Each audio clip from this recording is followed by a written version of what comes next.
Hi kids, my name is Dan Kingsley. I'm the owner of Chittenango Physical Therapy. This is we built this 4 years ago. This is our physical therapy facility.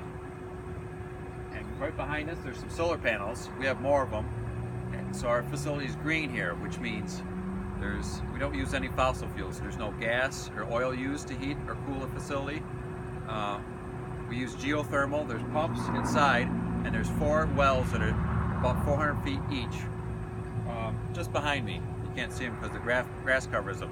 So we heat and cool our facility with the temperature of the earth, and then we provide electricity for our facility with the solar panels out back.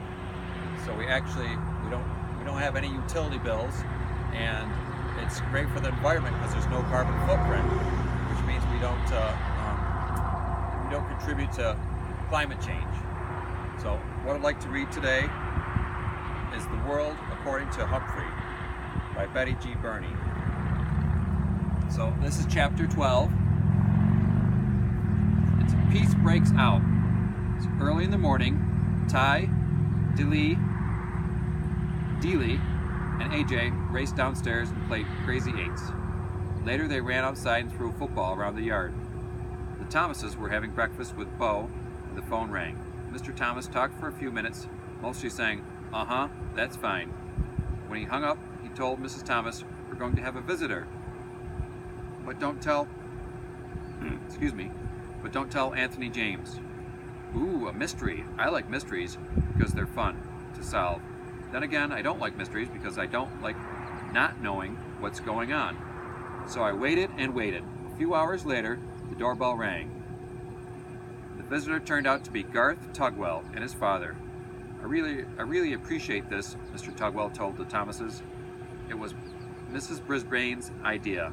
Since Garth can't have Humphrey at our house right now, she suggested that he could help AJ take care of him over here. Sounds like Mrs. Brisbane, as if I'm trouble to take care of."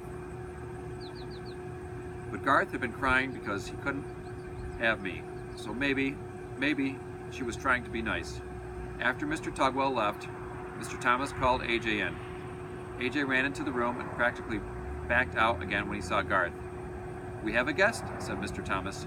"Shake hands, Anthony. Garth is here to help you take care of Humphrey." AJ and Garth reluctantly shook hands. "How come?" asked AJ. Garth shrugged his shoulders. Miss Brisbane said to. "Well, come on. We'll clean his cage and get it over with," AJ said. The boys didn't talk much while they cleaned the cage, but they started giggling when they cleaned up my potty corner. I don't know why that makes everybody giggle. After they stopped giggling, they started talking and kidding around. They decided to let me out of the cage, so they took a set of old blocks from Dealey's room and built me a huge maze. Oh, I love mazes.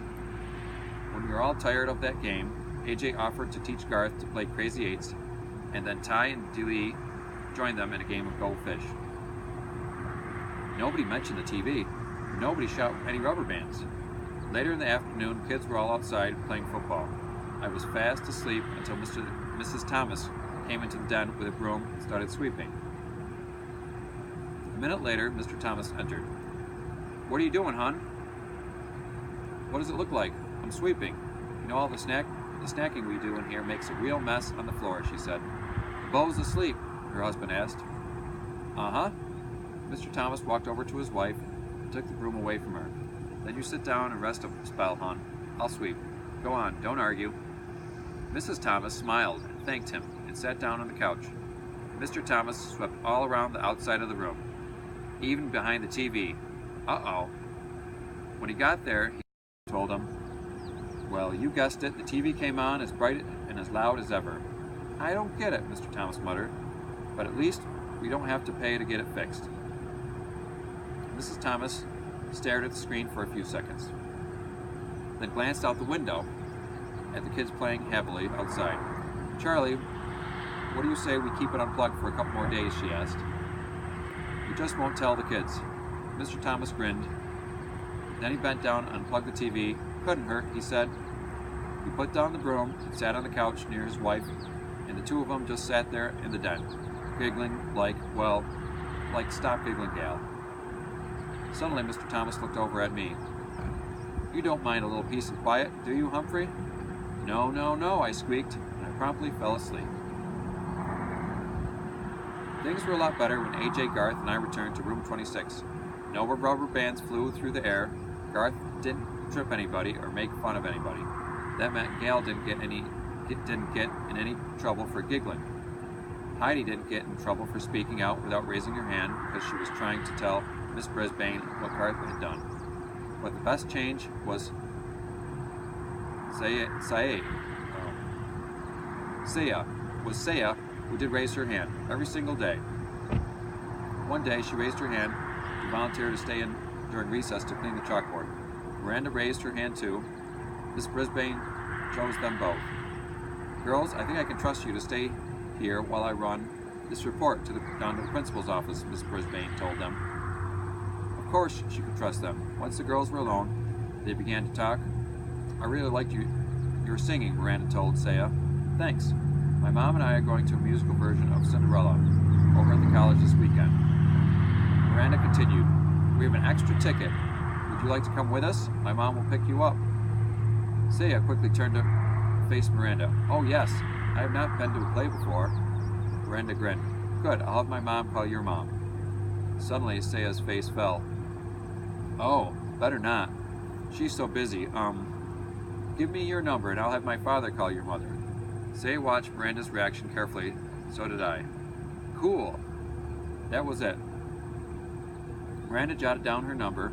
Saya looked greatly relieved. I knew that Miranda's mother didn't care how well Saya's mother spoke English. Maybe now Saya would figure that out too. Another great thing that happened was that Miss Brisbane started reading a book out loud to the class.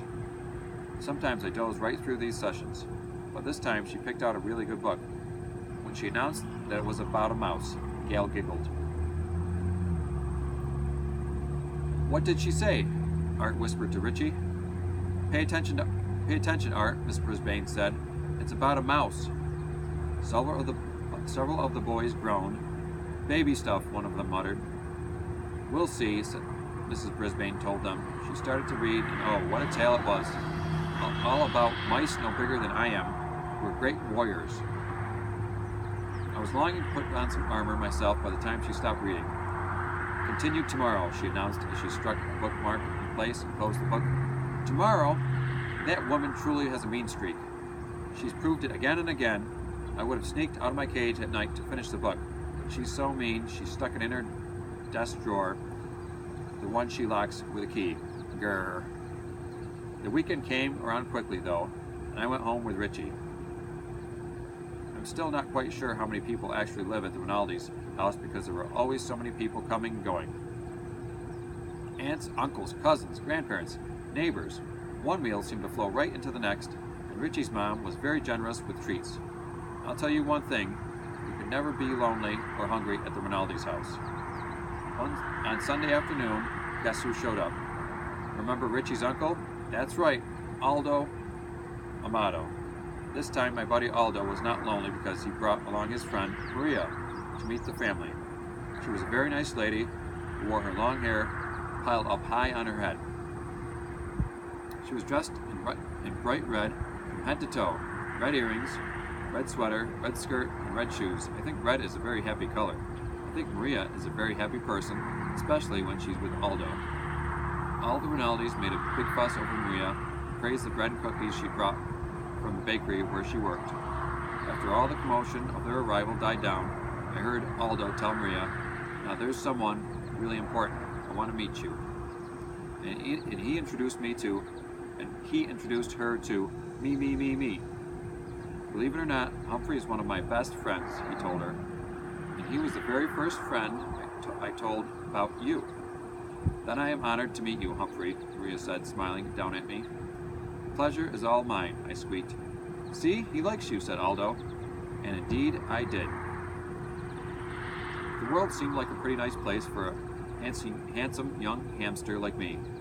I can tell you I was sitting on top of the world when I returned to room 26 on Monday, but I just about toppled off when Miss Brisbane made an alarming announcement. Class, as you know, this will be a short week, due to Thanksgiving, she said, and that means Humphrey will need a home for 4 days instead of 2. Now who wants to volunteer? You won't believe what I'm going to say. Not one hand went up. I actually fell off my wheel. Miss Brisbane was surprised too. Not one? She asked. Heidi, didn't you want to take Humphrey home? Oh yes, but we're going to my grandmother's house for Thanksgiving, she explained. Art, didn't you ask for Humphrey last week? Miss Brisbane asked. Yes, but we're having all my relatives for Thanksgiving, and Mom says it wouldn't be a good time, Art explained. And so it went on. Every single classmate had big plans for Thanksgiving. Plans that didn't include having an extra hamster around. I was worried. I didn't want to spend 4 days alone in room 26. I worried all day Monday. I worried all day Tuesday. I worried even more all day Wednesday. At the end of the day, Principal Morales stopped by to give Mrs. Brisbane an envelope. I think it was her paycheck because she was especially glad to see him. I have a huge favor to ask, she said. Sure, Sue, what is it? Asked Principal Morales. He wore a tie with little turkeys all over it. Could you possibly take Humphrey for the weekend? I had my paws crossed that he'd say yes. Principal Morales didn't even smile. Oh, Sue, I'd love to, but we're going out of town for the holiday, he told her. Another time, I'd love to. Another time wouldn't matter. I needed a place to go to now. After the principal left, Mrs. Brisbane sighed and began gathering up her papers. Then she turned to me. Well, Humphrey, it looks like you're going home with me this Thanksgiving, she said grimly. My fate was sealed. I was going to the home of the woman who had once vowed to get rid of me for 4 whole days. And frankly, I was worried I'd never come back. Tip 12. If you must leave your hamster with a caretaker, make sure that it is someone you know and trust. Guide to the Care and Feeding of Hamsters, Dr. Harvey H. Hammer. And that concludes Chapter 12.